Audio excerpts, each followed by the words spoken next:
This is a production of Cornell University. Hello everyone, my name is Kensy Rodriguez Herrera. I'm a Ph.D. student at Cornell and today I'm with Steve Reiners. I'm a professor of vegetable crops here in the horticulture department at Cornell. Welcome to our vegetable gardening series. So where are we today, Steve? Today it's a very cold day in Very May, cold. but we're out in the raised bed area at the little demonstration garden that we have out here. And well, we see that there are a lot of beds made. How do you make a plan of what you want to have in each bed? I'm glad you brought that up because I think the thing that people often forget is to have a plan. And what I like to have a plan is come up with this in the middle of winter when it's snowing outside and you're looking at your seed catalogs on the websites and you can dream about the garden that you're going to have. And then you can also think, okay, in this bed I had tomatoes this year. Next year, as I'm putting this plant, I don't want to put tomatoes or peppers or eggplant, which are all in the same family, because as a plant pathologist, we want to move things around, Yeah. to rotate the crops a little bit.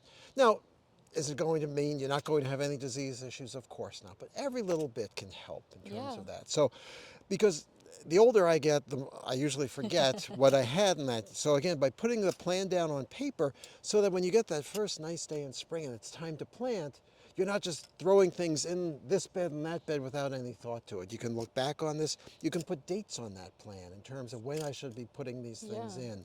So it's really, really helpful to take the time to put a plan on paper so that you're putting in everything at the right time as well. And so you were saying that it's nice to put dates as to where you want to plant. How do I know what I want to plant first? What should I think about when I want to put my crop?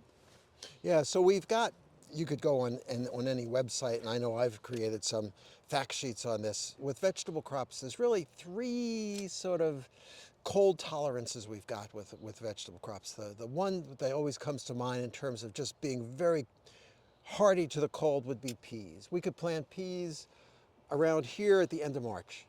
It could snow on top of it, it could get a freeze, they could pop out of the ground, it could be 21 degrees and they're going to survive, okay? After that, we've got a lot of other crops would fall into what I call sort of the moderate susceptibility to frost. So these can take temperatures down to maybe 28 or 29 degrees. So, we can still plant those before the last frost. So we're talking about things like lettuce and onions and beets and carrots, cabbage and all the other things that are related to cabbage like broccoli and cauliflower and kale. All of those would fit in there. So they could go in around here, probably around the 15th of April, and then forward from that. And then we've got the crops, and this is where a lot of beginner gardeners have a problem, is they plant these too early. These are the crops that cannot stand any frost. They will die. Tomatoes, peppers, eggplants would all fit into this. Any squash, pumpkins, cucumbers, any of the vine crops or cucurbits like that, beans, sweet corn. You don't want to plant those until you have no chance of any frost, okay? And again, that should be included on your plan as well. Because I've seen a lot of people that think, it's the 15th of April, it's a warm day, I'll plant my tomatoes, and that never ends well. Oh yeah, that's really good to know. I feel like we always ask ourselves when is the right, what should we plant first? And so when you have a design like this, do you decide to put the cold hardiness ones at the beginning, or you do a mixed variety of crops? Do you plant one crop per bed? How do you do it? You can do it anyway, really. For what I'm doing out here, I'm trying to keep sort of the cold tolerance and maybe the families together in each bed because it's a little bit easier than as I plan for next year and beyond. But you could do it any way that you have. And here, again, we don't have to worry about shading because there's nothing here that's really going to cause any shading. But that's always another issue you have the plant. If you've got an area, maybe you're going to get some late afternoon shade and maybe not get hours and hours of long day length, those would be the best places to put things like leafy crops and maybe the root crops. But anything that's producing a fruit, if you've got melons or pumpkins or tomatoes, they need as much bright, direct sunlight as possible. So make sure they're in the sunniest part of your garden. And when do you recommend setting up an irrigation system if I want to have one?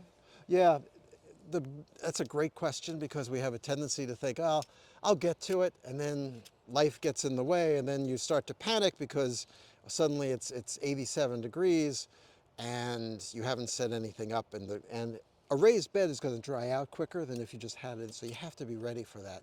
So what I'm going to be doing is setting up a trickle irrigation system here in the next couple of weeks. I mean, it's easy enough for me to water this with a hose, but I'm going to have it on a timer, so it's going to come on every day, and it's going to put the water right to where the plants are going to need it, right to the roots, and not wet the leaves. And as you know, as a plant pathologist, we don't like wet leaves Yeah. because it can lead to diseases.